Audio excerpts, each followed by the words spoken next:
তুমি না খাই উঠে চলে আসলো। আসলে তুমি কি মনে করলো? কে কি মনে করলো সেটা তো আমার কিচ্ছু যায় আসে না। তোমার মা কি শুরু করছিল দেখছো তুমি? শাহিন, এই ভিতরে আসুন। মা আসো। কিছু বলবা? আসুন, একটা কথা কই। বিয়ার পরে জামাই প্রথম আমাদের বাড়িতে আইছে, সে আবার সরকারি চাকরিও করে। তার একটা কমপ্লিট স্যুট দেওয়ার দরকার না? তার মায়ের দুটো শাড়ি আর তার বাপরে পায়জামা পাঞ্জাবি কিনে দেওয়ার দরকার। তা নাহলে তো আমাকে মান সম্মান কিচ্ছুই থাকবো না। হ্যাঁ ঠিকই কইছো। ঠিক আছে, আমার সমস্যা নাই। আমি আগামী মাসে আসার জামাইয়ের কমপ্লিট স্যুট আর ওর শ্বশুর শাশুড়ির শাড়ি পাঞ্জাবি পায়জামা দেবো না। এইটা কোনো কথা কইলি? আগামী মাসে তুই কিনে দিবি? এখন হলো নতুন জামাই, বিয়ার পরে প্রথম আমাকে বাড়িতে আইছে, তাহলে এখন একটা কমপ্লিট স্যুট কিনে দেওয়ার দরকার না? তোর শ্বশুর বাড়ি থেকে না হয় তোর কিছু দেয় নাই, তাই বলি আমার মেয়ের জামাই আমি দেবো না? আম্মা, আপনার মাইয়ার জামাই রে আপনি বাড়ি ঘর সব কিছু লেখা দিয়া দেন, আমার তাতে কোনো সমস্যা নাই। কিন্তু আমার বাপ মা কি দিছে না দিছে সেটা নিয়ে খোটা দিবেন না। দিলে তোর খোটা দিতাম না। আর আমি পুনার লয়ে কথা বলতেছি, মাঝখান থেকে তুমি কথা কাও কেন? আচ্ছা শোন, জামাই যখন কমপ্লিট করে অফিসে যাইব তখন তো সবাই তোর নামই কইব। সবই ঠিক আছে মা, কিন্তু একটা কমপ্লিট স্যুট শাড়ি পাঞ্জাবি পায়জামা এইসব কিনতে তো 20-25 হাজার টাকা লাগবে। এখন এই মুহূর্তে আমি এত টাকা কই পাবো? আমরা কি নিয়ে কথা বলতেছেন? আরে জামাই আসো আসো, তোমার নিয়ে কথা বলতেছিলাম, তুমি বসো এখানে। কি করেন আপনি বসেন। না না না বাজান বাজান, তুমি বসো তুমি বসো। এইটা কোনো কথা? তুমি আপনি বসো। দাঁড়ায় থাকবেন আর আমি আরে দূর, বসো বসো। তা কি নিয়ে কথা বলতেছিলেন? জামাই বাবাজি, তোমার নিয়ে কথা হইতেছিল। শাহিন কি বলতেছে জানো? ও নাকি তোমার একটা কমপ্লিট স্যুট দিতে চায়। এখন তুমি কত, তুমি কি রঙের কালার পছন্দ করো? না না ভাইজান, আপনি আল্লাহর দোহাই এই ঝামেলা করতে যাবেন না। আমার অলরেডি 2 সেট আছে। আচ্ছা তো কি হয়েছে? ভাইজান তোমার উপহার দিতে চাইতেছে, তুমি নাও। তুমি যদি নাও তাহলে তো ভাইজান আমার মনে কষ্ট পাইবে। ভাইজান, আমার জামাই তো ফর্সা মানুষ, পরে আবার নেভি ব্লু কালারটা অনেক স্যুট করে। তুমি আর নেভি ব্লু কালার একটা কমপ্লিট স্যুট দাও, আর সাদা কালারের একটা শার্ট, আর হ্যাঁ শু ব্ল্যাক কালার দিলে চলবো। শু আবার করতে এলো। চুপ থাকো তো। সেলিম, তোমার বডির মাপটা তাহলে দিও আমার। না না ভাইজান, মাত্র তো কয়দিন আগে বিয়েটা হইল। বিয়ের সময় আপনি এমনিতে অনেক টাকা পয়সা খরচ করছেন, এখন আর নতুন করে কোনো ঝামেলা করার কোনো দরকার নেই ভাইজান। তুরো জামাই, তুমি কি কও? আচ্ছা ছোট বোনের জামাই রে বড় ভাই একটা উপহার দিব, এতে খরচে কি আছে? তুমি তোমার বোনের মাপটা খাও। আপনি মুরব্বী মানুষ, আপনি যখন বলতেছেন তখন তো আমার বলতেই হবে। আমার কোমরের মাপ হইলো 35, মানে 35 প্যান্ট পরি, আর বডির মাপ হইলো 42, আর শু 41। কিন্তু ভাইজান, এখন আপনি এই খরচটা না করলেও পারতেন।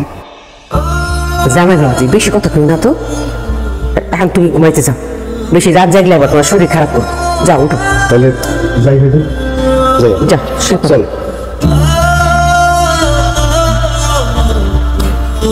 শোন, জামাই বললাম 3 দিন থাকবো, এই 3 দিনের মধ্যে কমপ্লিট স্যুট বানাই না দিই, তা না হলে কিন্তু মান সম্মান কিচ্ছুই থাকবো না। শোনো বৌমা, একটু সকাল সকাল উঠতে জামাই লেগে নাস্তা বানাই, তোমার তো আবার 8টা বাজে ঘুরে ভাঙে না। গর্বের সন্তান নাকি তোমার ছোটবেলা পালো কানছিল? বকুল, কি ধরনের কথা বলো তুমি? অবশ্যই আমি আমার মায়ের গর্বের আপন সন্তান।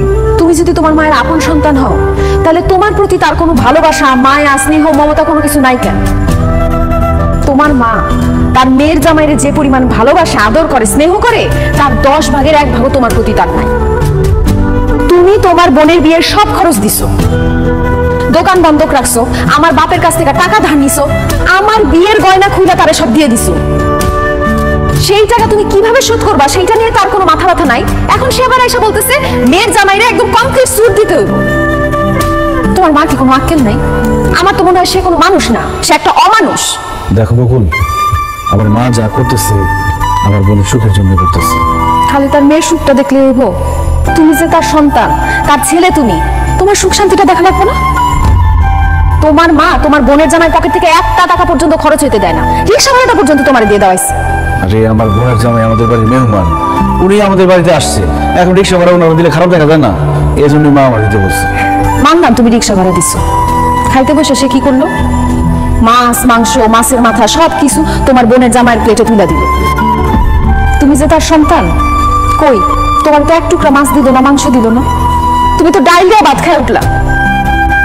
তুমি যাই কর, তোমার মার তোমার প্রতি মায়া দয়া ভালোবাসা কোনো কিচ্ছু নাই। তোমার মায়ের সব মায়া দয়া ভালোবাসা হইতেছে তার মেয়ের জামাইয়ের প্রতি। মেয়ের জামাইরে নিয়ে এসে যে আহ্লাদ করে, আমার তো মনে হয় তুমি তার আপন সন্তান না, ওই মেয়ের জামাই তার আপন সন্তান। বকুল, এটা তোমার ভুল ধারণা। আমার মাও আমার অনেক ভালোবাসে, হয়তো প্রকাশ করে না, তাই তুমি বুঝতে পারো না। প্রচুর ভালোবাসে তোমার মা। দেখো, তুমি আমার এইসব আর বুঝাইতে আইসো না। এই মুহূর্তে তুমি তোমার মার কাছে গিয়ে কইবা তোমার বোনের জামাইরে তুমি কোনো কমপ্লিট সুদ দিতে পারবা না, তোমার কাছে টাকা নাই। না না, আমি এটা বুঝতে পারবো না, মা অনেক কষ্ট পাইবে। তুমি তোমার মার কষ্টটা দেখলা, কিন্তু তোমার মায়ের এইসব কাণ্ড কারখানায় যে তুমি কষ্ট পাইতেছো সেটা দেখলো না। দেখো, তুমি আমার স্বামী, তুমি কষ্ট পাইলে আমার কষ্ট লাগে। আসো, দেখে যাও। এ দেখো, কমপ্লিট শুটটা বানাই নিয়ে আসলাম আসার জামাই লিগে। দেখো তো কেমন হচ্ছে। ওনা দেখে কি গো, জামাই বাড়িতে থাকতে তুই বানাই দিতে পারলি না। একবার তো আমার জামাই রাগ করে বাড়িতে গেছে। মা, 3 দিনের মধ্যে টাকা জোগাড় করতে পারি না, এই জন্য বানাইতে পারি না। দেরিতে হইলেও তো বানাইছি। হ্যাঁ মা, আসার জামাইরে বুঝাই কইলে সে বুঝবে। তুমি চুপ করো। আচ্ছা বৌমা, তোমার বাপ মার কি কোনো আক্কেল জ্ঞান নাই? তোমার বাপ মা তোমার মায়ের জামাই আর মায়ের একটা দাওয়াতও দিল না, একটা কিছু উপহারও দিল না। রাহিম, কোন ছোটদের মায়ের কিন্তু বিয়ে করে নিয়ে আইছো? মানুষটা ছোট করে কথা বলতে তোমার ভালো লাগে, তাই না? মানুষটা কষ্ট দিতে তোমার ভালো লাগে? আমি যে আসার বড় ভাই, আমি যে দিতেছি খাওয়াইতেছি, তাতে তোমার মন ভরে না? আমার শ্বশুর বাড়ির লোকজন কেন তোমার মায়ের জামাইরে দাওয়াত দিয়ে খাওয়াইবো? কেন কিছু দিতে যাইবো? এত যে জামাই জামাই করো, উচ্চ শিক্ষিত, সরকারি চাকরি করে, তুমি তো তার শাশুড়ি, তোমারে কি দিস? একটা সুতাও তো দেয় না এখন পর্যন্ত। আমি যে আসার বড় ভাই, বকুল যে তার ভাবি, আমাকে করে কি দিস? এই যে বাড়িতে আসলো 3-4 দিন, তা করে খাওয়াইলাম, তারপরে এত কিছু দিলাম, যাওয়ার সময় তো একবার কইলো না যে ভাইজান বাড়িতে যাইেন, দাওয়াত দেওয়া তো দূরের কথা। এরকম কথা বলে যাই, হ্যাঁ? খাওয়ার পরে ওরা খোঁটা দিতেছস? মা, খোঁড়া দিয়েছিস না? কথার টানে কথা আইছে, এই জন্য বললাম। আহা, মার সাথে তুমি এভাবে কথা কইতেছো কেন? আমার কষ্ট পাই। বকুল, তুমি চুপ করো তো, আমার বলতে দাও। আমি খালি সবার কষ্ট দেখুন, আমার কষ্ট আর কেউ দেখবো না। আমি যদি আমার বোনের জামাই এত কিছু দিতে পারি, খাওয়াইতে পারি, আমার কিছু না দেখ। তুমি তো আমার বউ, তোমার একটা শাড়ি দিতে পারতো। আমার মা বয়স্ক মানুষ, তারও তো একটা শাড়ি দিতে পারতো। তাহলে আমি দিব, আমি খাওয়াবো, তারপর আমার মার মন ভরে না। না, একটা কাজ করো, এই বাড়ি ঘর সয় সম্পত্তি যা আছে তোমার মেয়ের জামাইয়ের নামে সব লিখে দাও। আমি আর আমার বউ গাছতলায় গিয়ে থাকবো। সি সি সি সি শাহিন, তুই আমার মায়ের জামাই লইয়া তুই ইচ্ছে করস? কাজ করো, এই বাড়ি ঘর সয় সম্পত্তি যা আছে তোমার মেয়ের জামাইয়ের নামে সব লিখে দাও। আমি আর আমার বউ গাছতলায় গিয়ে থাকবো। সি সি সি সি শাহিন, তুই আমার মায়ের জামাই লইয়া তুই ইচ্ছে করস? একটু দিয়া থুয়া খাওয়া, তুই আমার জামাই নিয়ে একটু ঘুরির কথা কইলি। এই যে তুই আমাদের খাওয়াইতেছ পড়াইতেছ, আরে কয়দিন পরে তুই আমার এখন টাকা দিবি? তুই আমার এখন আর সন্তান নাই, বিয়া করে বড় হয়ে গেছ। আমার প্রতি তো মায়া দয়া ভালোবাসা কিচ্ছু বাকি নাই। দেখছ তুই আসার জামাই আমার কতটা ভালোবাসা। এই যে আমার বাড়িতে 3-4 দিন আসছিল, হ্যাঁ, সারাদিন মা মা করে ডাইকে তাকে মুখ ফেলে উঠে ফেলাইছে। না, আমি আর তোর বাড়িতে থাকুন না, আমার তোর আর খাওয়ান পরম দেওয়া লাগবো না। আমি মেয়ের বাড়িতে যাবো, মেয়ের জামাই আমার খাওয়ান পরম দিব। হ্যাঁ, যাও যাও, মেয়ের জামাইয়ের বাড়িতে চলে যাও। আমি তো তোমার সন্তান না, মেয়ের জামাই রে কলিজার ভিতরে ঢুকায় রাখো, যাও। যাবো কত, কালকে সকালে চলে যাবো। আম্মা, আম্মা, মাথা নষ্ট হয়ে গেছে, আমার লোকে এইভাবে কেউ কথা কয়? আমার মাথা নষ্ট হয়ে গেছে, আমার লোক কথা বলো না, যাও, আমার মাথা খুলো।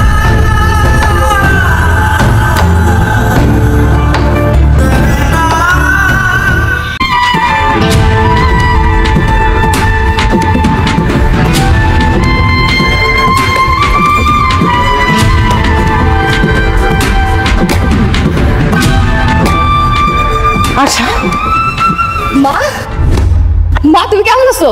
আমি ভালো আছি, কিন্তু এইসব এই তুই কাটতেছস কেন? এটা বেড়া মেশের কাম। মানে মা, ওরা সিলিন্ডার গ্যাসে রান্না করে তো, কয়দিন আগে গ্যাস শেষ হয়ে গেছিল। তারপর থেকে আমি মাটি চুলায় রান্না করি। লাকড়ি শেষ হয়ে গেছে, তাই লাকড়ি কাটতেছিলাম। আর তাছাড়া মা, নিজের সংসারের কাজ তো নিজেরই করতে হবে। তো জামাই বাবাজি আর বিয়াই বিহীন কই? আছে তো, ডাকতেছি দাঁড়াও। আম্মা, আব্বা, কই তোমরা? দেখো আমার মা আইছে।